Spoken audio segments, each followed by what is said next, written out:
not only did they feel I was a good fit for their team, but I also felt the same. And I felt like it was somewhere I could come and try and build something and have my own legacy. And that was important to me. The council is now in session. With a personality shaped by being an athlete and a background in mainstream sports media, I found that the stories I was most interested in telling were the ones often overlooked, the ones that might not otherwise be told, the ones that show the intangible and not just the highlight reel. The Sports Council is about highlighting the great, the good, the unique, and everything in between in the Pacific Northwest sports world. I'm Jamie Council. Thanks for joining me. You're listening to the Sports Council on 1340 ESPN, the Tri-Cities leader in sports.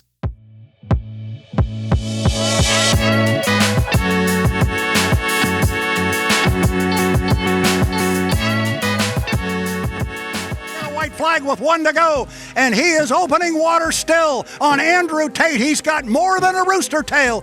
J. Michael Kelly, this could be the race of his career. He's won a Gold Cup before. He's never won the team and the drivers at the same time. He would get them both right here if he can hold on for 3/4 of a lap. And just like that, the 2023 Unlimited Hydroplane season came to an end. J. Michael Kelly of Strong Racing, driving the U8 Beacon Electric, was the surprise but not shock of this season finale. John Walters, I'm going to bring him through the top end and bring him down. The checkered flag is hanging.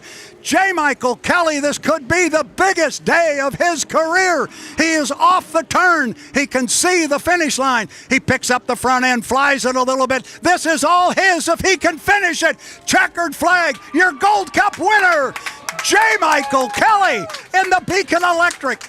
Not only did he come from behind in the final heat to win the Gold Cup in his 100th race as a driver, but he also came from behind in the points race to win the national title. When the final heat started, he was 91 points behind his teammate and grade school classmate of Corey Peabody, but finished on top 84 points ahead of Peabody and on top of the competition. For those that don't follow H1, it's really an underrated sport in a lot of ways. It has some of the best engineering to make boats reach speeds of nearly 200 miles per hour. The rules make it just tricky enough. Some might say, what rules? We'll get to that later. But the rules make it just tricky enough to make it interesting in a sport that is based on the go fast, turn left mentality. And he is going to get up on the air scoop. Here goes J. Michael Kelly. Going to put the fist up in the air. Oh, man, what a moment for this kid. As well as it has a rich history, the Gold Cup dating back to 1904, which really gives that passion and old school race fans that you love to see in a sport. So as another season comes to an end, I think it has more questions in my mind than answers. So here are 3 takeaways as we head into the off season. Number 1 takeaway, Strong Racing is writing the rule book. Strong Racing is asserting their dominance in more ways than one. The first is pretty obvious. They're winning. They went 4 for 4 this year, sweeping the races of the season. In Gunnersville, in race number 1, it was Corey Peabody and the U9 Beacon Plumbing. In Madison, JMK and the U8 Beacon Electric.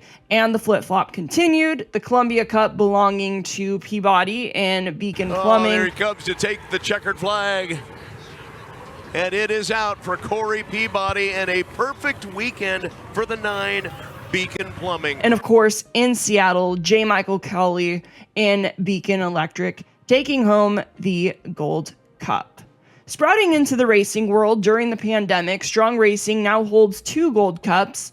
JMK won the Gold Cup this season. His first Gold Cup was actually with Graham Trucking back in 2016. And in 2022, Peabody won the Gold Cup for Strong Racing, technically their first Gold Cup and back-to-back Gold Cups in the 2022 and 2023 season, spaced among their 2 drivers. So not only does Strong Racing have the wins, 2 of the most experienced drivers, 2 of the fastest boats, the engineering that knows how to make them go fast, but they also have the consistency and run a tight ship. On Saturday of Seafair, the U8 suffered damage. Talking to Darryl Strong, he said that damage is what ignited Kelly to not only win that heat and the Gold Cup the ensuing day, but it ignited the team to pull together and get the boat ready before Sunday's eventual win. Some teams don't have backup parts or the ability for the quick turnaround. Strong Racing is setting the standard when it comes to what is expected from a racing team. It's forcing other teams to follow in suit to remain just as competitive. And that's exciting because just last season, it was Miss Madison that was the team to beat. So it's not saying Strong Racing is the standard of boat racing, but right now they are. They're winning. Other teams are putting the target on their back. They're taking a look at what they're doing and implementing it into their own teams. And that's exciting because last year it was a different race team. It was somebody else. So that tells other teams, hey, next year, it can be us, and creates that good competitiveness that we love. Don't move. Don't. Oh, look at this. See. Look at Andrew Tate. He's going to jump over to the backstretch now. Andrew does not have a right-of-way here. He's got to be careful. And J. Michael Kelly went right through the rooster tail of Andrew Tate. And I'm telling you right now, the officials are going to take a look at that one. The boat that is on the straightaway has the right-of-way. The second takeaway. The drama. Yes, there's drama. So my second takeaway is I expect to see more rule enforcement come next season. Seafair was bumper boats when you take a look at the damage suffered by the U8 on Saturday, and then on Sunday, the U8 again, the U9, U91, and U40. Some might say Sunday's damage was premeditated because it started on Saturday when the U91 Miss Goodman real estate driver Andrew Tate was cutting the course before the start of Heat 2A. His rooster tail caused significant canard and cowling damage to the U8 despite Beacon Electric winning the heat and eventually the Gold Cup. We know how the story goes. In Section D of the rulebook, it states that any boat entering the race course or racing lanes must not interfere with the boat on the course in an established lane. That means that Tate cutting the course, he would not have the right of way. While his rooster tail did damage, he got to the outside lane, but with the no call, it left many unhappy. Of course, the first being Strong Racing that was left to pick up the pieces left on the clock to prep the boat for Sunday. If a boat is found to be encroaching, they're required to complete an additional lap according with Section E in the rulebook. So I'm not here to talk about what was the right or wrong call. I'm here to talk about the damage speaks for itself. The thousands of dollars worth of damage done to multiple boats, and with the safety of it for the drivers that come along with it, we can expect to see better rule enforcement next season. And with the drivers, you want them to be competitive. I love this competitiveness because drivers will get away with what you allow. And that's why I think Sunday might have been premeditated, because by not making a call, it's really sending the message, hey, this is a standard set forth by the race officials. So it's really not on the drivers. The drivers are going to do whatever it takes to win. It's really hard to negate the damage without penalty or explanation, and sends the message to other drivers, hey, this is what is allowed. And if it is allowed, drivers will do whatever they need to win, because that is why they are in this sport. So number 3, it's an interesting time in the boat racing world. So number 3 takeaway is I think we're going to see a lot of changes in the coming seasons to grow the sport. And that comes from the fickleness in the past couple years. Some of it came from the bounce back we're seeing from the pandemic still. So we see that fickleness by the number of boats and the number of races specifically. So the number of boats was something we saw following the pandemic. Unless you're Daryl and Vanessa Strong, it was a trying time for teams and sponsors alike. In 2022, we only saw 4 boats at preseason testing in the Tri-Cities and only 5 boats racing consistently along the circuit that season. In 2023, the number of boats went up, but the number of races dropped to 4 after Bay Fair in San Diego was canceled due to cost changes in the San Diego market. By saying it's fickle, I don't mean the sport is in danger. In fact, I think it means the opposite. This is such an old sport. There's enough passionate fans that want to see one of the richest sports continue. It's always been grassroots. We're going to see a lot of changes in the coming years with the promotion and growth of H1. New races added. What does that look like? I'm excited to see how that changes in the coming year to really establish H1 as one of the premier sporting events in the United States and possibly even on a global scale. So those are my 3 takeaways from this season. Let me know what you think.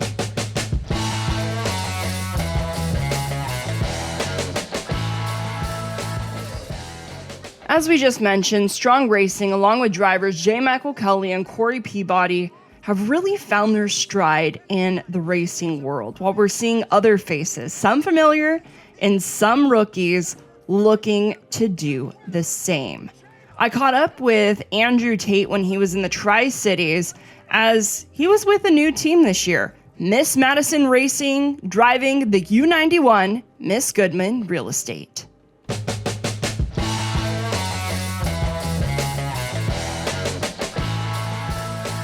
They have been racing against each other since they were 9 years old. Oh my goodness, this is gonna be close. It is Andrew Tate. Andrew Tate, oh my goodness, it's a good thing they painted that boat last week. I think he got him by a coat of paint. Oh my goodness, that was close. Wow, what a race. My name is Andrew Tate, driver of the U91 Miss Goodman Real Estate Unlimited Hydroplane. And how did you get into the sport? Yeah, I was born into it. I personally started driving when I was 11, but my family history goes back. I'm a 4th generation boat racer. My mom raced, my dad raced, and then on my dad's side, his dad raced, as well as my great-grandfather. So 4 generations on my dad's side, and then my mom also. So she was from California and met my dad on the circuit. How he tricked her into moving to Michigan and starting a family. So here I am. Here you are. Yeah. And when it comes to boat racing, I guess, who do you drive your inspiration from? Or I don't want to split up the family from asking this question. No, that's a great question. So my dad was always huge. That's the easy answer.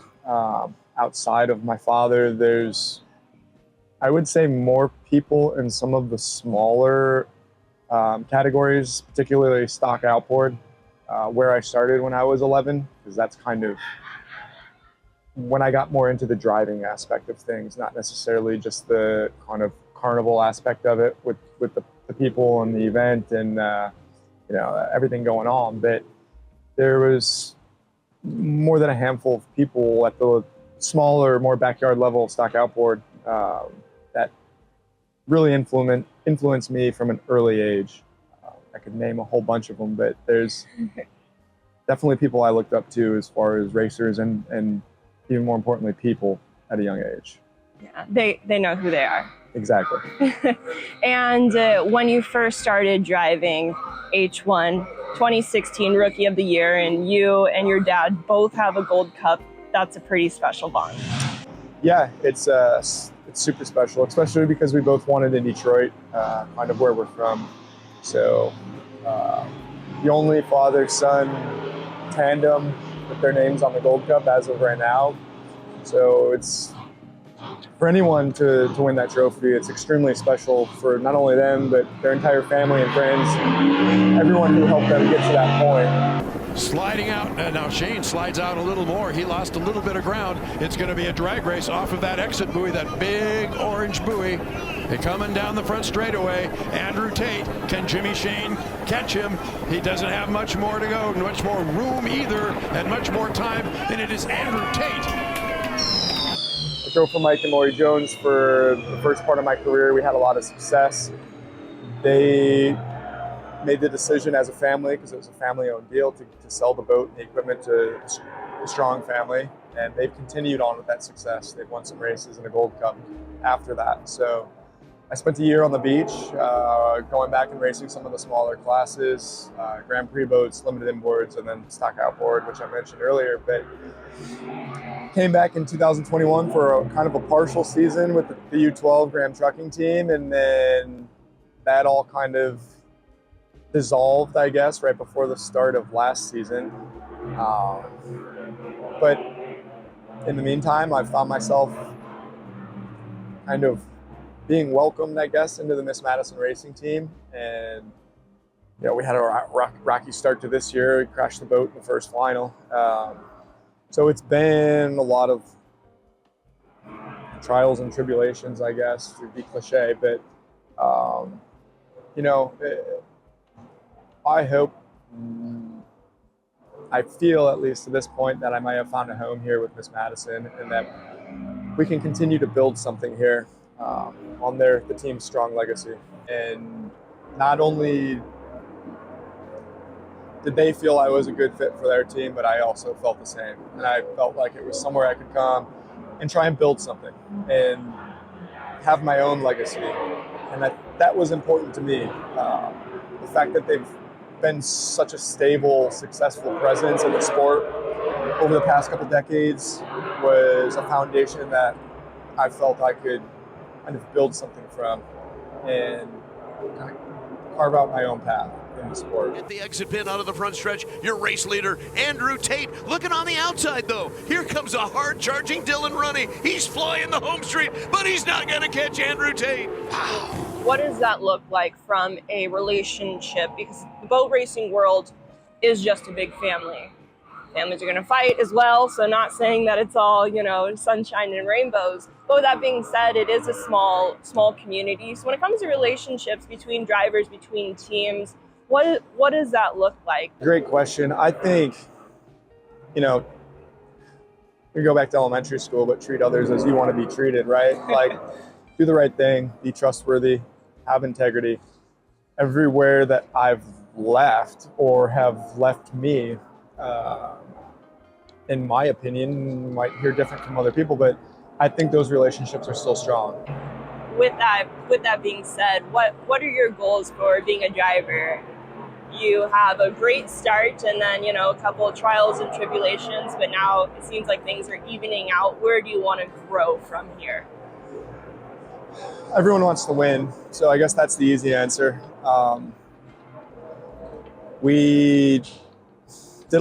Mike Hansen and the team did a lot of work to the U91 over the course of the off season to try and improve the hull. So we had a lot of question marks on the boat, the equipment, me being comfortable coming into a new team and essentially a brand new boat to me. It's an older boat, but they rebuilt a lot of it. The goal was to kind of learn, and each time we go out, become faster, better, more comfortable, more reliable. We were trending in the right direction up until an accident in Gunnersville, the end of the first weekend there. So, you know, it was, let's say, 3 steps forward for each heat that we ran, and then 1 huge step back when we crashed in the final. To be able to compete, and what has been, with all the changes and the new boat for you, what was the hardest thing for you to adjust to with the new boat, the Goodman?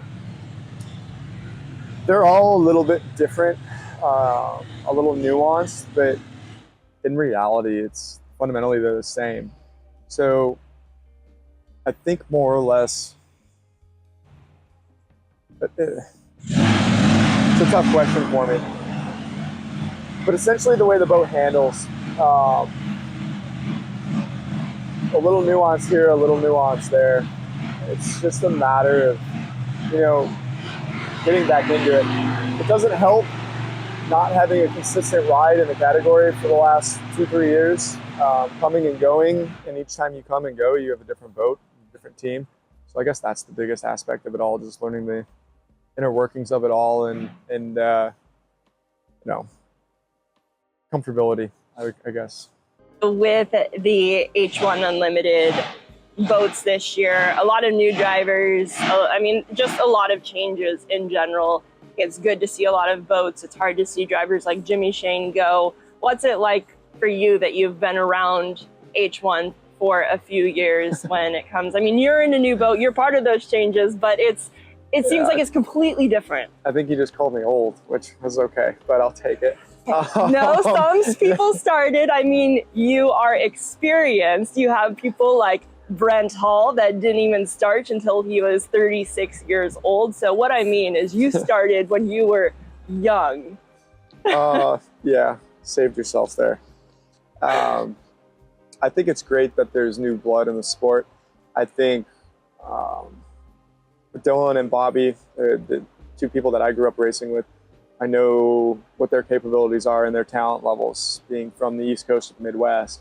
Some of the other people out here from Seattle, you don't quite get to see race or have quite as close a relationship with. So it's harder to speak for some of the people out here. But anytime you can get some new people into the sport, some young faces, it's good. And they're both great people. They're people that I don't mind going into the turn and going 200 miles an hour next to, which is even more important. Seeing people like Jimmy go is, it's not easy for me, because then I've raced against him for so many years, and now it's kind of that day is going to come. It becomes more of a reality for me, because throughout my career here in H1, he's probably been my biggest rival. And the fact that I'm not going to have that rivalry or have that competition, that was something that I think I cherished. It was, for the most part, respectful and very healthy. And I guess to see him leave, it is tough. So now, who's your rival now, would you say? Myself. I guess I'd say I'm more in the underdog role than I've ever been. New team, new boat, new surroundings, a super short season. So anyone who's been around last year or the year before has a huge leg up. 4 races is tough. So I put the expectation on myself to do the best that I can. And each time I get in the boat, understand, there's a relationship with the boat too. It's not just a big machine that you turn the wheel and push the pedals. It's talking to you. It's telling you what it wants. It's telling you what it doesn't like. It's telling you what it does like. And to be cognizant of that and have that understanding and be able to relay those messages to the people in charge and the engineers and the mechanics that are going to fix that or make it better. That's where I'm at right now, and building something. Kind of keep going back to that theme. But if I can keep getting better and I can keep understanding, what essentially the boat is an extension of your body, and you have to feel what's going on.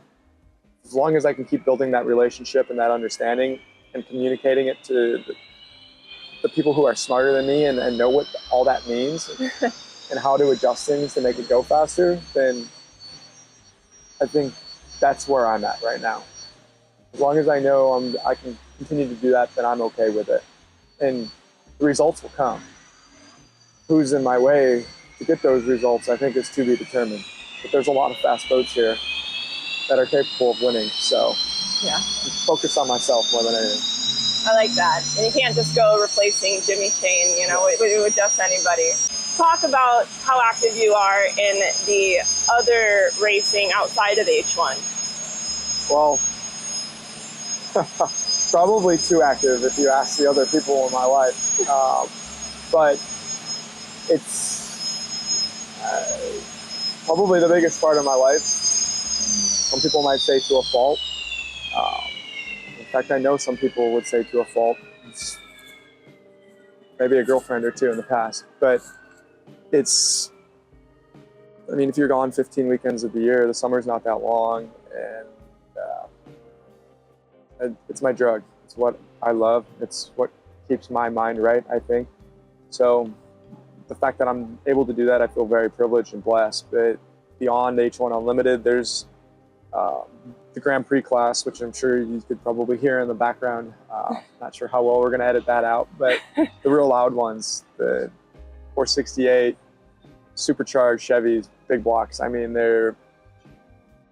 it's like, it's not an H1 Unlimited. It's not the biggest or fastest, but it's badass. Like, there's nothing like that either. And then below that, there's the 350 class.